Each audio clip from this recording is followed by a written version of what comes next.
Prevention is better than cure అంటారు మన పెద్దవాళ్ళు. అంటే మన పెద్దవాళ్ళు ఇంగ్లీష్లో చెప్పిండ్రా అని అడగకండి, ఆరోగ్యమే మహాభాగ్యం అని కూడా చెప్పిండ్రు. తర్వాత మనకి ఏంటి అంటే ఆరోగ్యం సరిగా ఉంచుకోవాలి అంటే కొన్ని నియమాలు పాటించాలని మన పెద్దవాళ్ళు పెట్టిండ్రు. పొద్దున్నే లేవడము, టైంకి ఏవి తినాలి అనేవి అన్నీ మనకు ఎవ్రీథింగ్ టైం టేబుల్ అన్నీ తయారు చేసి పెట్టిండ్రు. వేదాల నుంచే కాలం నుండే వస్తుంది.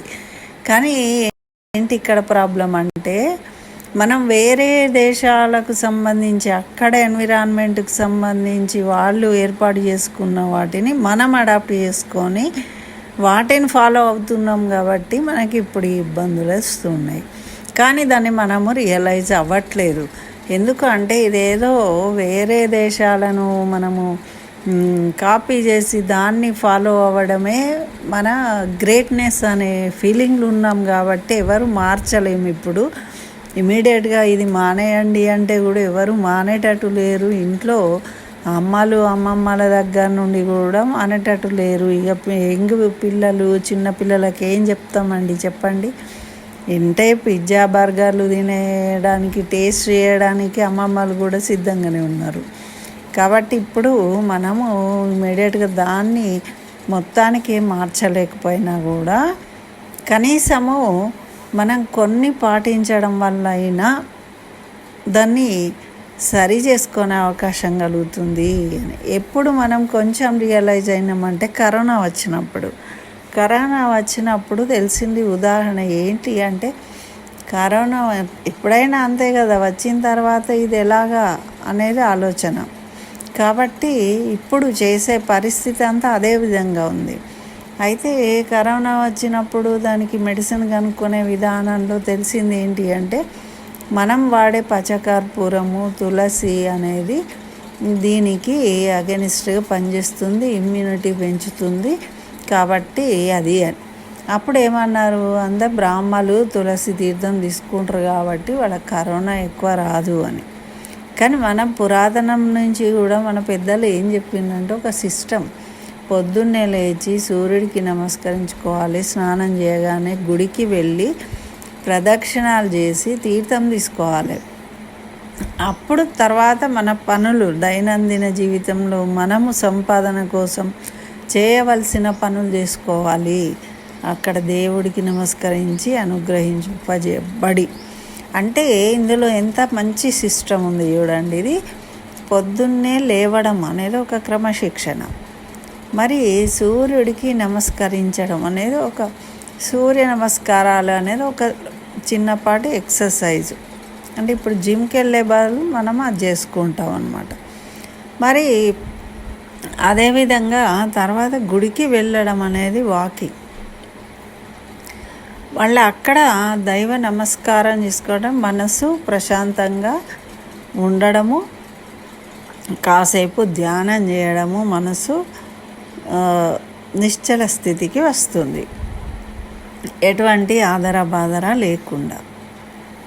మరి తీర్థం తీసుకోవడం అంటే దాంట్లో తీర్థంలో ఏముంది, ఇమ్యూనిటీ పవర్, మనం చేయబోయే పనులలో మనకు ఉపయోగపడే శక్తి మంత్ర రూపంలో వచ్చింది. మన శారీరకంలో దృఢత్వానికి సంబంధించి యోగా అన్నీ కూడా అందులో వచ్చేసినాయి ఈ సిస్టంలోనే. మనం ప్రత్యేకంగా ఏం చేసే పని లేదు. చక్కగా ప్రసాదాలు పెడతారు, తింటాము. మరి ఇంటికి వెళ్ళి చక్కగా టిఫిన్ తినేసి మన పనులు మనం చేసుకుంటాం. మళ్ళీ అదేవిధంగా మనకు ఒక సిస్టమ్ ఎందుకు పెట్టారంటే ఇందుకోసం. కానీ ఇప్పుడు దీనికోసం మనం ఒక్కొక్క దానికోసం ఒక్కో చోటుకి వెళ్తాం. పొద్దున్న లేచి జిమ్కి వెళ్ళడానికి అదొక టైం. అంటే మనకు న్యాచురల్గా మన పెద్దవాళ్ళు చెప్పిన సిస్టమ్ కాకుండా చేయడం అనేది వికృతం. ఈ వికృతమైనది చేయడం కష్టం. ఇమ్యూనిటీ పెంచుకోవడానికి వేలు ఖర్చు పెట్టి ఇంకా ఏవేవో మందులు, ఆ ట్యాబ్లెట్లు, అవని ఇవని పౌడర్లని తింటూ ఉంటాం. మరి గుడికి వెళ్ళే బదులు మార్నింగ్ వాక్ అని చేస్తూ ఉంటాం. మరి జిమ్కి వెళ్ళే యోగా చేయాలి, జిమ్కి వెళ్ళాలి అని అదొక సిస్టమ్. అంటే చేయవలసినవి అవే, కానీ మన వాళ్ళు ఎప్పుడో మనకు టైం టేబుల్ ఇచ్చేసిండ్రు. అది ఇప్పుడు అది రెగ్యులర్గా చేయగలుగుతాం, కానీ ఇప్పుడు మనం ఇవన్నీ ఏర్పాటు చేసుకునేవి రెగ్యులర్గా చేయలేకపోవచ్చు, ఇబ్బంది కలగచ్చు. కానీ ఇది మనము రోజు చేయగలిగేది. మరి ఇప్పుడు వర్షం పడ్డదండి, మరి సూర్యుడికి ఎందుకండి నమస్కారం? ఇవాళ పరమ పవిత్రమైన ఆదివారం రోజు సూర్య భగవానుడు అంటాం మనం. ఎందుకంటే ఏదైనా దైవ స్వరూపంగా భావిస్తాం మనం.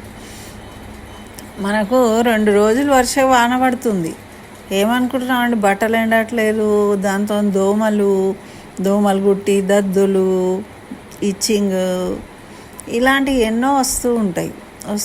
విసుక్కుంటూ ఉంటాం, అబ్బాయి ఎండ రావట్లేదు అంటే ఎందుకండి అంత తాపత్రయపడుతున్నాం? మరి సూర్యుడికి నమస్కరించాలి, పొద్దున్న లేవాలంటేనే మనకు అంతా ఇది అనిపిస్తుంది. కానీ సూర్యుడు రాకపోతే మన మీద ఎఫెక్ట్ ఉంటుంది. అంటే ఇప్పుడు జ్యోతిష్య పండితులు చెప్తారు, ఈ గ్రహం ఇలా ఉంది, ఈ గ్రహం ఇలా ఉంది అంటే గ్రహాలతోని శరీరం పనిచేస్తుంది, అదంతా వేస్ట్, అదంతా కాదు, దేవుడు లేడు, ఎవడు లేడు. సరే, ఏ గ్రహాలు కనబడకపోయినా మనకు నిత్యం కనబడేవాడు సూర్యభగవానుడు. దాన్నైతే తప్ప అనలేం కదా. రోజు మనం కంటితో చూస్తూ ఉన్నాము, దాన్ని అనుభవిస్తూ ఉన్నాము. అది లేకుంటే ఎలాంటి ఇబ్బందులు వస్తాయో చూస్తూ ఉన్నాం కదా, తెలుసుకుంటున్నాము. అయినప్పుడు సూర్యుడికి ఎవరో చిన్న పని చేస్తే మనం థ్యాంక్స్ అని చెప్తాము, 10 సార్లు తలుచుకుంటాము ఆ రోజు అలా చేయడం వల్ల నాకు లాభమైందని.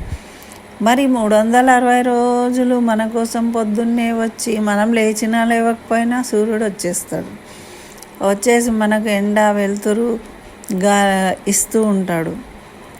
మన పరిసరాలు అన్నీ తడిసిపోయి ఉంటే క్లీన్ చేస్తాడు.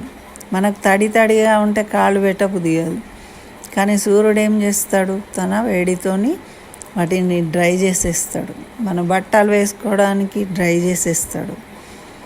చూడండి, ఇవన్నీ మన కోసం చేస్తున్నప్పుడు మనమేమో కనీసము కృతజ్ఞతాపూర్వకంగా నమస్కారం చేయండి అంటే ఎందుకు చేయాలి అని మాట్లాడతాం.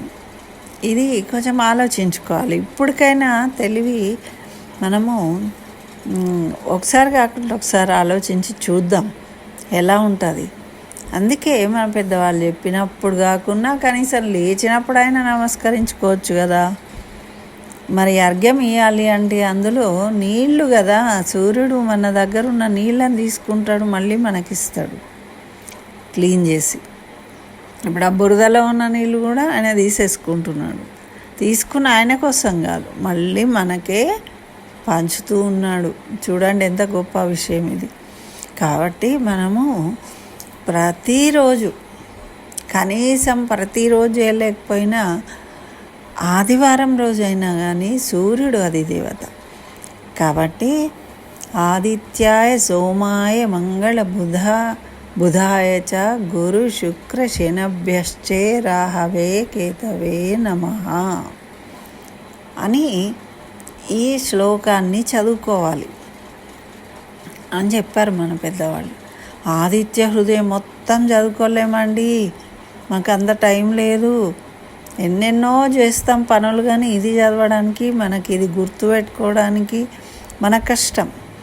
సరే, కనీసం ఈ ఒక్క శ్లోకం చదవడం వల్ల ఏమవుతుంది అంటే మనకున్న గ్రహ దోషాలన్నీ తొలగిపోతాయి.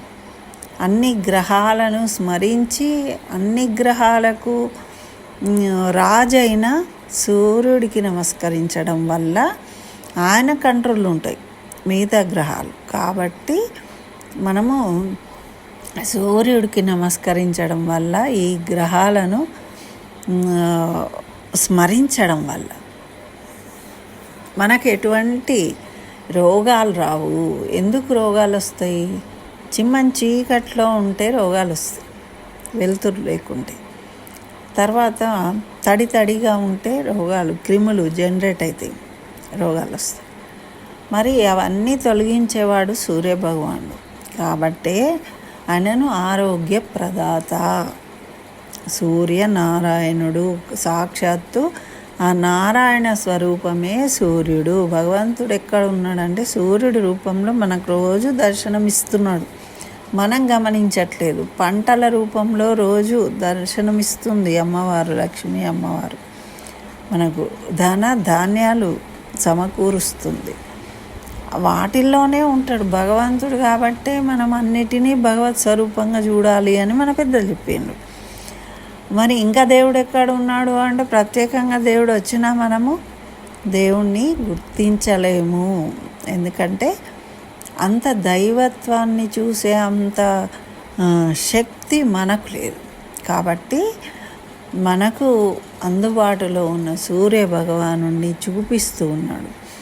కాబట్టి ఆయనకి నమస్కరించుకుందాం, మన ఆరోగ్యాన్ని కాపాడుకుందాం. గ్రహ దోషాలు ఉన్నాయని ఏవేవో పూజలు చేసే బదులు, ఎవరెవరికో డబ్బులు కట్టి మోసపోయే బదులు, మనం రోజు ఇదొక అలవాటుగా పెట్టుకున్నాం అనుకోండి, వీలైతే ఆదివారం రోజు 9 సార్లు ఈ శ్లోకాన్ని చదువుకోవాలి. 9 గ్రహాలు కాబట్టి చదువుకొని నమస్కరించుకుంటాం. మిగతా గ్రహాలు మనకు కనబడవు, మనం చూడం, ఎప్పుడో ఒకసారి కనిపిస్తూ ఉంటాయి. కానీ సూర్యుడు రోజు కనిపిస్తాడు కాబట్టి సూర్యుడిని తలుచుకుంటూ మిగతా గ్రహాలను కూడా స్మరించుకోవడం వల్ల మనకు గ్రహదోషాల నివృత్తి కలుగుతుంది.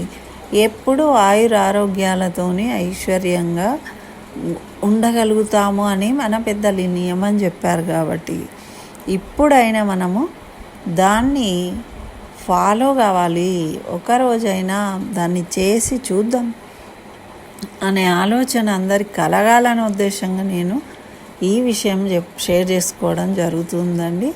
కాబట్టి ఈ రోజు నుంచి మనం తప్పకుండా ప్రతి ఆదివారమైన పిల్లలతోని పెద్దలతోని అందరితోని ఈ విధంగా చేయించడం ప్రారంభిద్దాం. ఏదైనా ఒక అడుగు అంటే ముందు మనతోనే ప్రారంభం కావాలి. ఎవరో మార్చే వాళ్ళెవరో మారితే మనం మారడం కాదు, మనం మారితే మనం చూసి ఇంకా 10 మంది మారుతారు. రోజు మీ పిల్లలు లేచి పొద్దున్నే బంగ్లా మీదకి వెళ్ళి సూర్యుడికి నమస్కరించి అర్ఘ్యం ఇచ్చారనుకోండి, పక్కింటోళ్ళు వాళ్ళ పిల్లల్ని కూడా లేపి వాళ్ళతోని కూడా ఇప్పిస్తారు. అది కామన్ మన ఇండియాలో. ఎవరైనా ఒకరు చేసిన దాన్ని చూసి మనం ఫాలో అవుతాం, కానీ మనం చేయాలి అనే ఆలోచన మనకి రాదు. కాబట్టే తప్పకుండా మీరు చేసి చూడండి, మీ చుట్టుపక్కల అందరూ కూడా మారుతారు. ఆ విధంగా మనము మన సమాజానికి ఉపయోగపడే పని మనం చేద్దాం, మనం బాగుపడదాం, అందరూ బాగుపడాలని కోరుకుందాం. అందరితోని మనం సంతోషంగా జీవిద్దాం. స్వస్తి. జై శ్రీమన్నారాయణ.